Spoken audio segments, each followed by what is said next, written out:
সবাইকে আবার একবার ওয়েলকাম। এখন আমরা করব ক্লাস 8-এর অধ্যায় নাম্বার 11 অর্থাৎ শতকরা চ্যাপ্টারের 14 দাগের অঙ্কটা। দেখো অঙ্কটা কি বলেছে।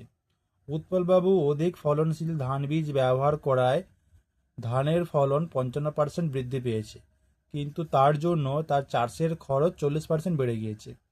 দেখো, ফলন বৃদ্ধি পেয়েছে 55%, চাষের খরচ বাড়ছে 40%। আগে উৎপলবাবু তার জমিতে 1200 টাকা খরচ করতেন এবং তার বিনিময়ে 3000 টাকার ফলন পেতেন। এখন জমিতে অধিক ফলনশীল ধান বীজ ব্যবহার করায় তার আয় কত পরিমাণ বাড়বে না কমবে হিসাব করে আমাদেরকে লিখতে বলেছে। দেখো, দুটো জিনিস আছে, কিভাবে হচ্ছে দেখো।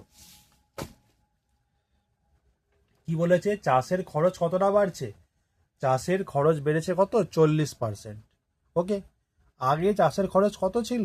আগে চাষের খরচ ছিল 1200 টাকা। প্রশ্নে বলে দিয়েছে আগে চাষের খরচ ছিল 1200 টাকা আর বৃদ্ধি পেয়েছে 40%। তাহলে এখন খরচ কত হবে?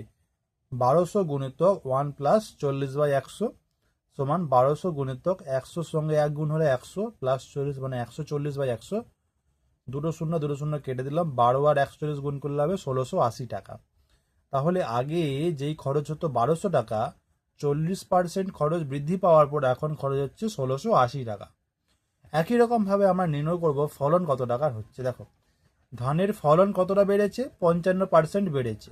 আগে ফলন হতো কত? 3000 টাকার ফলন হতো, এখন ফলন বৃদ্ধি পেয়ে কত হয়েছে? 3000 গুণিতক 1 যুক্ত 55/100 হিসাব করে আমরা পাচ্ছি 4650 টাকা।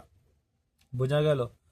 মানে আমার খরচ যেমন 1200 থেকে বেড়ে 1680 হলো, তেমনই আমার ফলন 3000 টাকা থেকে বেড়ে 4650 টাকা হলো।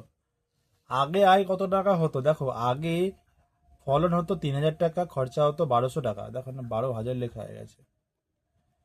আগে ফলন হতো 3000 টাকা, ফলন মানে চাষ করে কত টাকা পেয়েছে, আর খরচ 1200 টাকা, লাভ কত টাকা হতো? 3000 মাইনাস 1200 সমান 1800 টাকা। তাহলে আগে আয় ছিল 1800 টাকা, এখন আয় কত হচ্ছে? এখন ফলন 4650 আর খরচ হচ্ছে 1680। তাহলে 4650 মাইনাস 1680 সমান 2970 টাকা। তাহলে আগে লাভ হতো 1800 টাকা, এখন লাভ হয় 2970 টাকা। তাহলে আয় কতটা বৃদ্ধি পেয়েছে? 2970 মাইনাস 1800 সমান 1170 টাকা। খুবই সহজ বিষয়। দেখো, যদি বুঝতে পারো অবশ্যই লাইক করবে এবং না বুঝতে পারলে আমাকে কমেন্ট করে জানাবে। এবং এর আগের অঙ্কগুলো করে দেওয়া আছে, তোমরা যারা দেখোনি অবশ্যই গিয়ে দেখে নাও, আর যারা এখনো চ্যানেলটিকে সাবস্ক্রাইব করেনি অবশ্যই করে নাও।